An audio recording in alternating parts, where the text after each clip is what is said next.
היטלר יחזיר את כל העמים דוברי הגרמנית אל חיקו של הרייך, החל מבני ארצו שלו. האנשלוס. אוסטריה מסופחת לגרמניה, והופכת מיד לקורבן של אותו משטר אימים השורר בגרמניה עצמה, עם פתיחתו של אחד ממחנות הריכוז הנודעים ביותר לשמצה, מאוטהאוזן, ליד העיר לינץ. איזו מדינה עתידה להיות קורבנו הבא? צ'כוסלובקיה הסמוכה.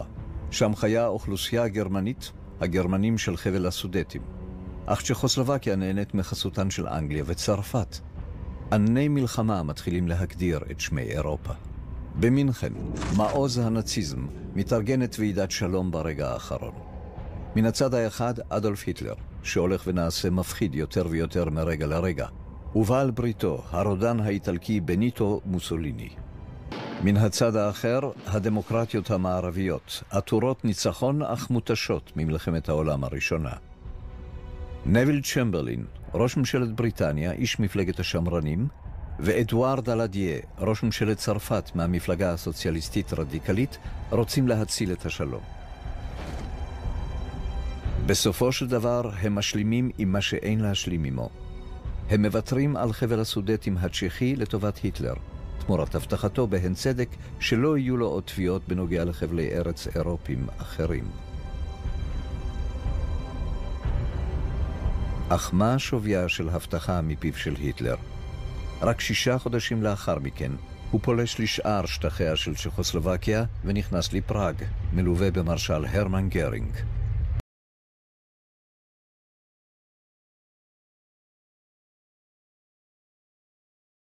ברית המועצות היא המדינה היחידה שנותרה להשיב מלחמה שערה מול היטלר. היא חתומה על חוזה סיוע הדדי עם צרפת. ברית הרפובליקות הסובייטיות הסוציאליסטיות, זה שמה הרשמי של רוסיה הקומוניסטית. מניפולציה של ההמונים בכיכר האדומה מחפה על הרודנות בעלת אגרוף הברזל שמפעיל סטלין, שגם הוא קלה מיליוני אומללים במחנות ריכוז משלו, הידועים בכינוי ארכיפלג גולאג.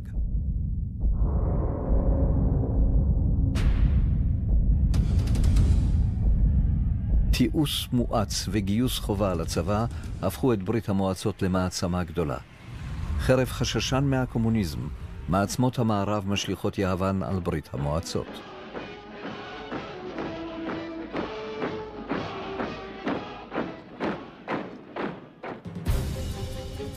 היטלר עומד להקדים אותן. בקיץ 1939, בבית הנופש שלו בברטסגדן, עם שר החוץ שלו יואכים פון ריבנטרופ, הוא מתכנן תכסיס שיחסום אותן. היטלר, שנשבע להשמיד את הקומוניזם, שולח את ריבנטרופ הנאצי למוסקבה לחתום על חוזה שיעשה היסטוריה, חוזה שלום עם הגרוע שבאויביו. כאשר שר החוץ של סטלין, מולוטוב, חותם על ההסכם הגרמני-סובייטי, הקומוניסטים מוכים בהלם. אילו סיבות עמדו מאחורי ההסכם לאי תקיפה הדדית? התשובה הסובייטית היא שסטלין ניסה להרוויח זמן בכך שיניח להיטלר ולמעצמות המערב לחסל אלה את אלה.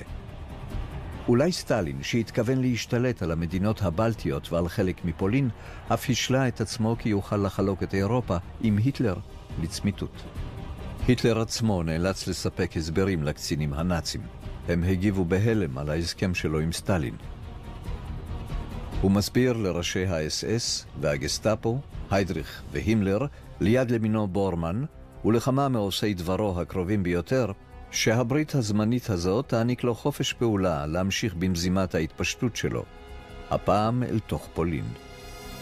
וכך, כשאין לו סיבה לחשוש לא מארצות הברית ולא מרוסיה, היטלר מחליט למחוק את מה שהוא מכנה הזוועה הגרועה מכל שיצר חוזה ורסאי, מסדרון דנציג. ב-1919 בוטרה גרמניה לשניים כדי להעניק לפולין מוצא לים. היטלר מחליט להוציא לפועל את הפלישה לפולין ולהשיב את דנציג לשליטת גרמניה ב-1 בספטמבר 1939 ב-5:35 בבוקר.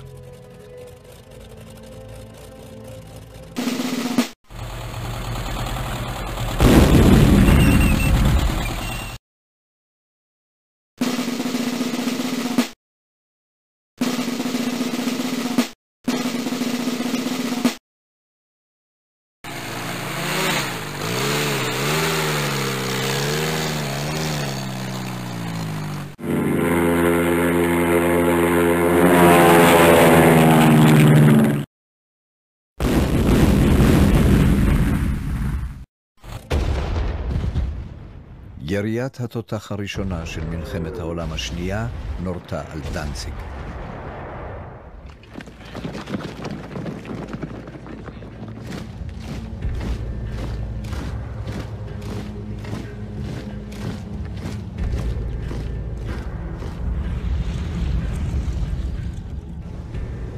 היטלר בטוח שהצרפתים והאנגלים לא ינקטו כל פעולה. אבל נציגים של שתי הממשלות נועדים מיד ושולחים להיטלר אולטימטום, עליו לעצור כל פעולה צבאית נגד פולין. 3 בספטמבר 1939, ב-11 בבוקר, מוסר נציג בריטניה בברלין הצהרת מלחמה רשמית. ב-5 אחר הצהריים, צרפת מכריזה מלחמה על גרמניה. היטלר מתקשה להאמין. המתורגמן שלו, שמיט, כותב, הוא נראה כאילו התאבן, הוא בהה בחלל. גנרל יודל מציין, בפעם הראשונה היו האינסטינקטים של הפירר מוטעים. הגנרלים הגרמנים מוצאים עצמם מול התרחיש הגרוע ביותר, מלחמה בשתי חזיתות. אבל הפור נפל.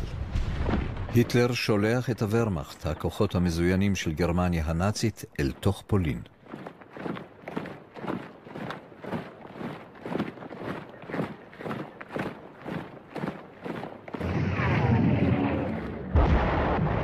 שלוח אלי קרב כמו בעידן שפס מן העולם. חיל הפרשים הפולני מסתער על הטנקים הגרמניים ונטבח כליל.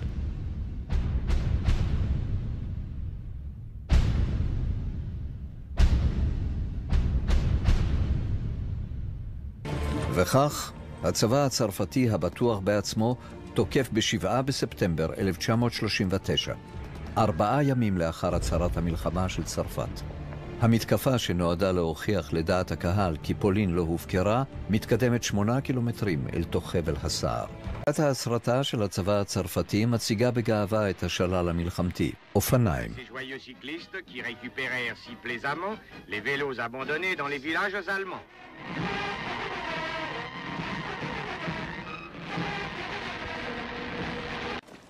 צבא צרפת, למרות גיבוריו ולמרות עליונותו מבחינת מספרים, אינו נוקט כל פעולה נוספת.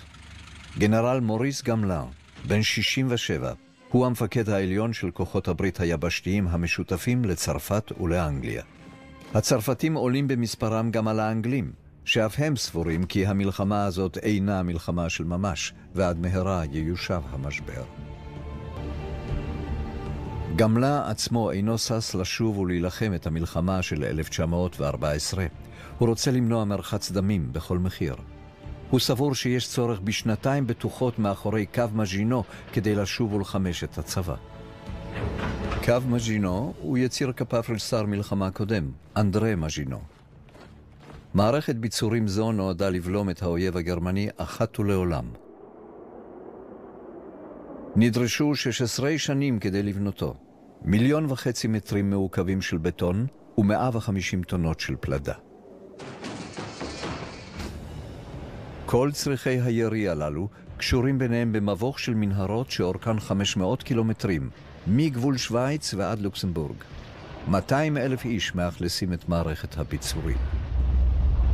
קו מז'ינו מסתיים לרגלי יער ארדן.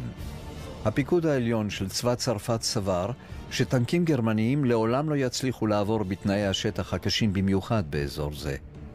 הצרפתים לא המשיכו את קו מז'ינו עד הים, משום שבלגיה, בטרם הכריזה על ניטרליות, הייתה בעלת בריתה של צרפת והתנגדה לכך. חלקו הצפוני של הקו מאויש בצבא הצרפתי ובכוחות חיל המשלוח הבריטי. ב-20 בספטמבר, היטלר מצווה להפציץ את ורשה. העיר מחותרת, אך היא עדיין מחזיקה מעמד.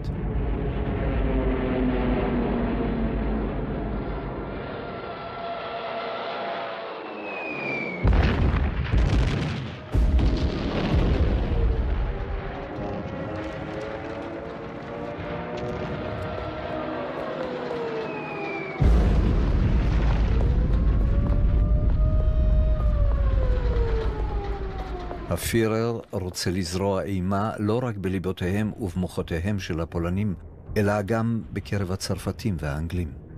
זה מה שצפוי גם לכם.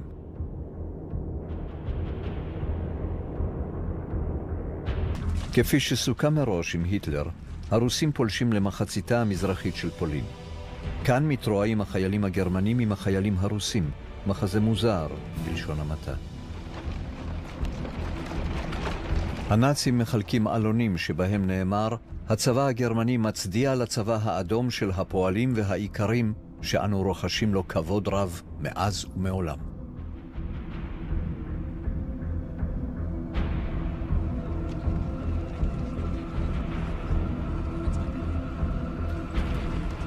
צבא פולין נכנע לגרמנים במערב ולסובייטים במזרח.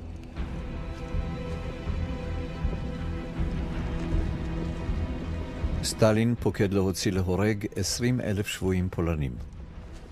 כעבור שנתיים, בקרמלין, יפגוש סטלין את ראש הממשלה הגולה של פולין, הגנרל סיקורסקי. הגנרל ימסור לידיו רשימה של קצינים פולנים נהדרים. סטלין מעמיד פני מופתע ומבטיח לחקור בעניין.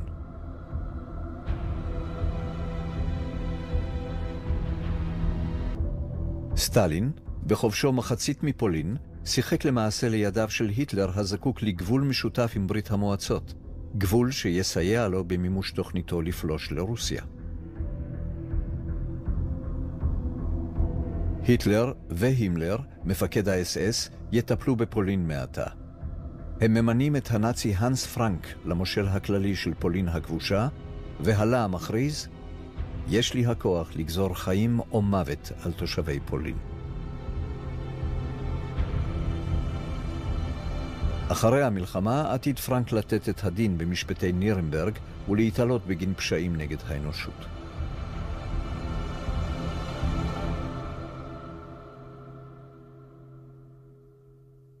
ורשה הייתה לאיי חורבות. היטלר בא הנה כדי להצטלם לסרט תעמולה. הוא נראה כאן במכונית נוסעת, ברקע. הוא מורה לצבאו להיערך למתקפה בחזית המערבית. מתקפה על הולנד, בלגיה וצרפת. הגנרלים שלו סבורים שזה מעשה טירוף. אחדים מהם מתחילים לרקום מזימה להפיל את הפירר מן השלטון. זה רגע מכריע. מהלך ההיסטוריה מונח על כף המאזניים. 8 בנובמבר 1939. היטלר חומק בדרך נס מניסיון התנגשות בחייו. נראה כאילו הוא נהנה מהגנה שמימית איכשהו. כשהוא נוכח בהלווייתם של החללים, הוא כבר לא האיש שהיה. עוצמת שליטתו בצבא ובעם הגרמני התחזקה עוד יותר.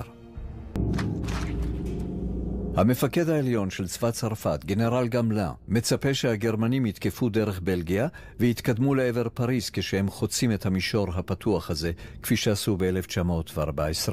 גמלה מתכנן להתייצב מול הגרמנים על אדמת בלגיה. חותמת על חוזה שלום עם רוסיה.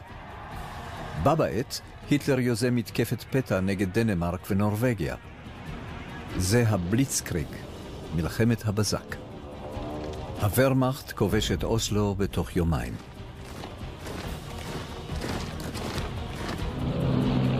היטלר רוצה להגן על נתיב הברזל.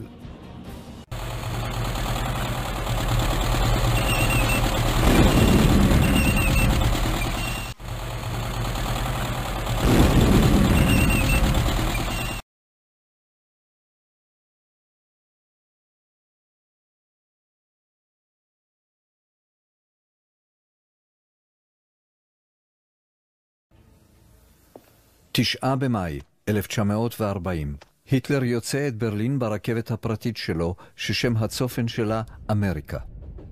הוא בדרכו לנורווגיה, אך באמצע הדרך לשם, הרכבת משנה כיוון ונוסעת אל המפקדה החדשה של היטלר, ליד הגבול הצרפתי.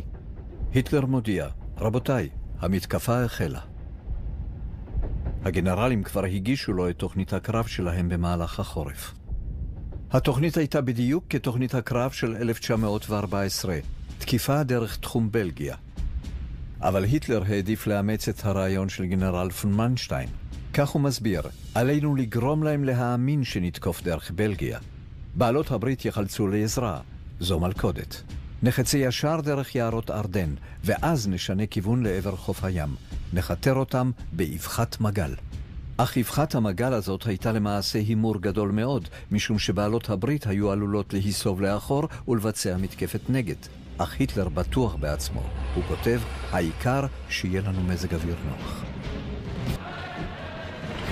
10 במאי 1940, עם שחר, צנחנים גרמנים צונחים על אדמת הולנד. משימתם, כיבוש שדות התעופה והגשרים סביב העיר רוטרדם. בה בשעה, היטלר משלח את מכונת המלחמה שלו בבלגיה.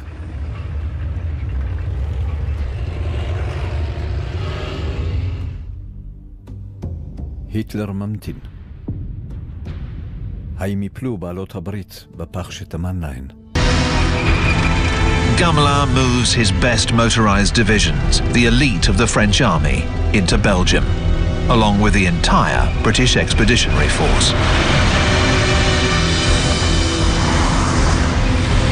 These are fighting soldiers with true grit. They will stop the German advance through Belgium. But Hitler, in his headquarters, is gloating. His decoy worked. He exclaims, "I could weep for joy." He instructs Field Marshal Goering, who commands the Air Force, not to bomb the French columns, to let them proceed deep into Belgian territory. And he attacks them from the rear. His real offensive will be through the Ardennes. According to the French High Command, no tank could ever get through those densely forested hills. But nothing stops them, except their own traffic jams.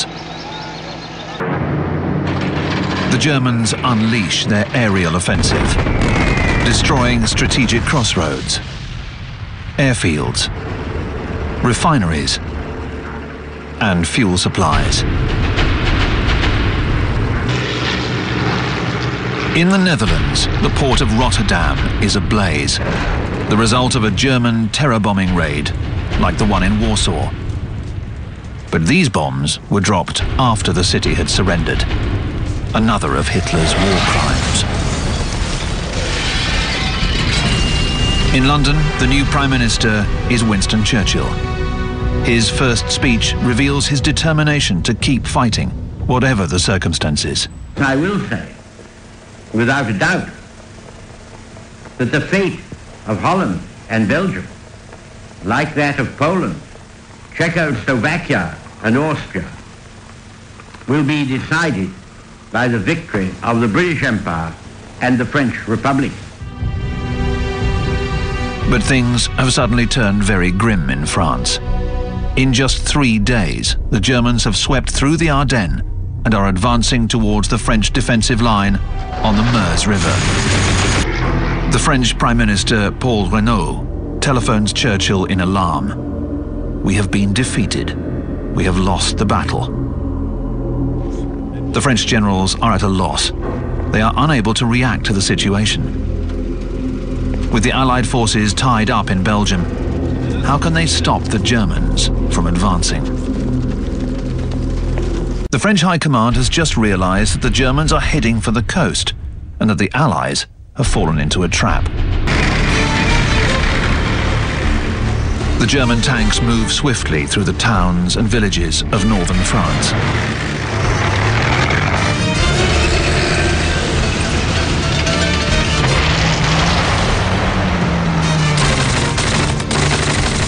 Valiantly, the French try to slow the German advance.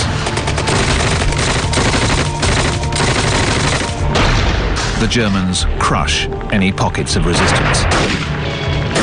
The Germans have reached the English Channel. Hitler's strategy of the sickle cut has worked. The British Expeditionary Force, the Belgian Army, and the French Armed Forces. The British Expeditionary Force withdraws towards the coast, leading to the final collapse of the Allied armies. Hitler lets them go. A gesture of clemency towards Great Britain? Is he still hoping for a separate peace? Or has Goering assured him that his air force is capable of preventing an evacuation? 400,000 men cram the beach, helpless and in disarray. They have one last chance to escape over the sea. Churchill orders any vessel that can float to go and get them.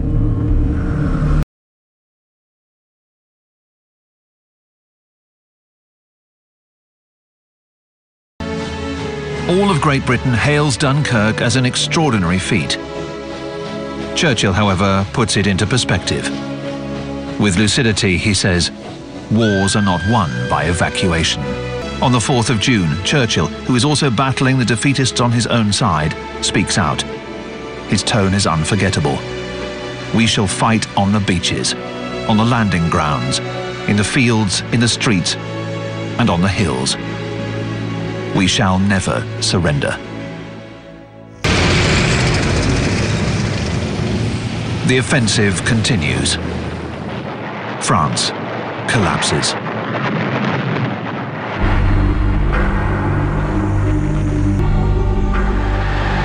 In Rome, the Italian dictator Mussolini, Il Duce, has big news for his people.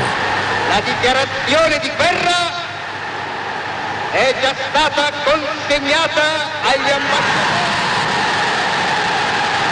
ambasciatori di Gran Bretagna e di Francia. Paris is declared an open city. In other words, it's turned over to the enemy without a fight, in order to be spared the fate of Warsaw or Rotterdam. The government has moved to Bordeaux. The Germans are approaching the city. On the 14th of June 1940, at daybreak, the Germans march into Paris.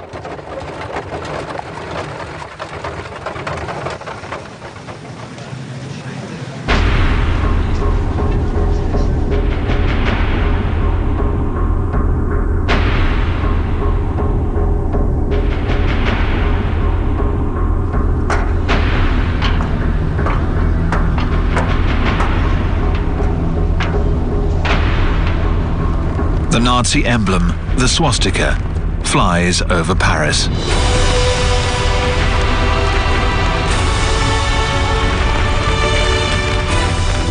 One of the first acts of the German occupiers is to seize all the records of the abandoned ministries, lists of spies, of Jews, of Freemasons, and even the original copy of the Treaty of Versailles that so humiliated Germany in 1919. It is immediately sent off to Hitler. Pétain in Bordeaux also wants to put an end to things.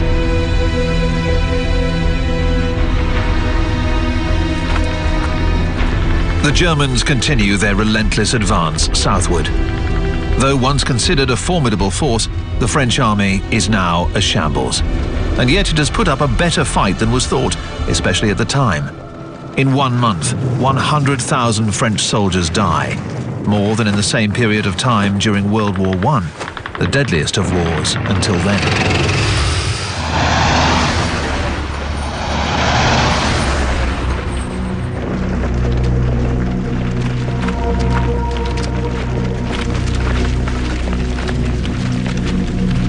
$1,850,000 soldiers are taken prisoner, along with 36,000 officers and 176 generals. 3 dates will now be decisive in determining France's fate. On the 16th of June 1940, Renault is outmaneuvered by the Council of Ministers in Bordeaux, and he resigns. As his successor, Philippe Pétain is appointed to head the French government.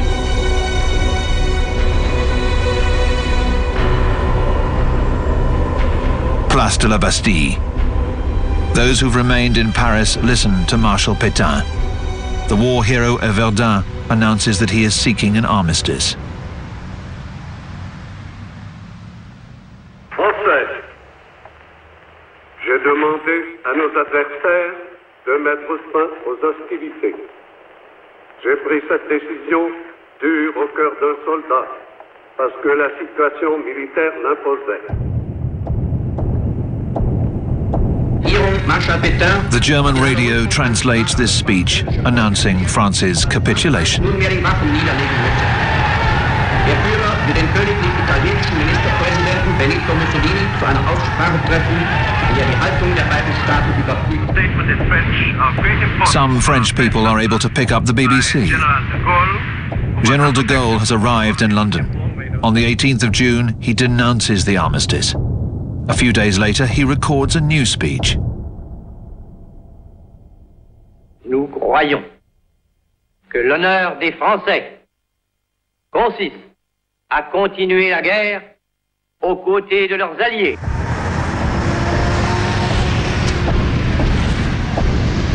Hitler receives a telegram of congratulations from Moscow.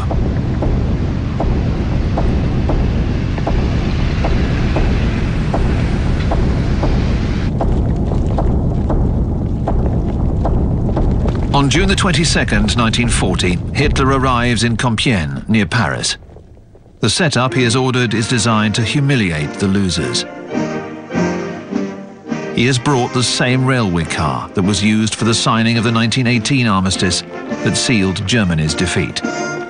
His revenge is complete.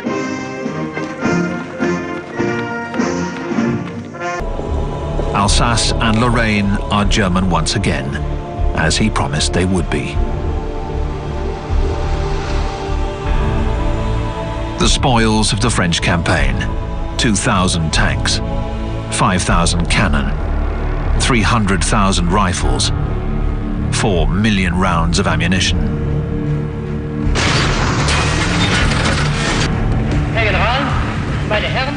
To spare troops, Hitler decides to let France retain partial sovereignty, under a government at his beck and call, and with a limited army stripped of heavy weapons just to maintain order. The country is split in two: an occupied zone in the north and along the entire Atlantic coast, providing access to all the harbours. Italy controls the Mediterranean area and occupies a narrow ribbon along the Alps. The rest is called the Free Zone, with a new capital, Vichy. All of Germany acclaims Hitler. His lightning conquest of France enthralls his generals. He sees himself as the greatest war leader of all time, on a par with Napoleon. And like the Emperor, no one dares to contradict him anymore.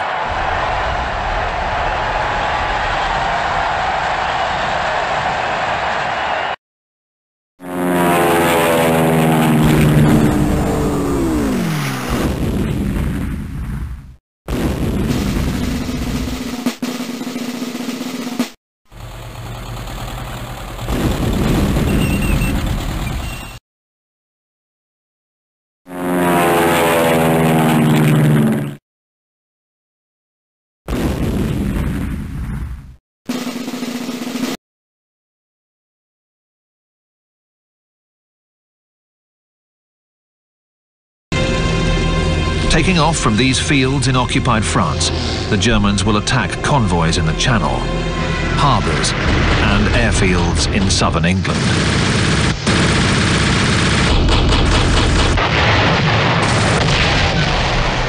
They will shoot down 500 British aircraft at the cost of 1,000 of their own. The British pilots hold out, giving everything they have.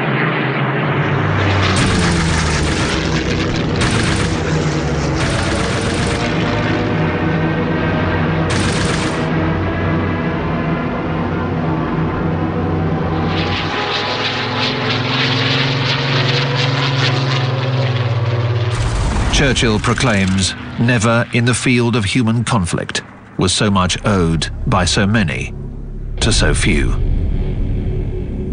Hitler decides to postpone his plans to invade Britain. This is his first setback.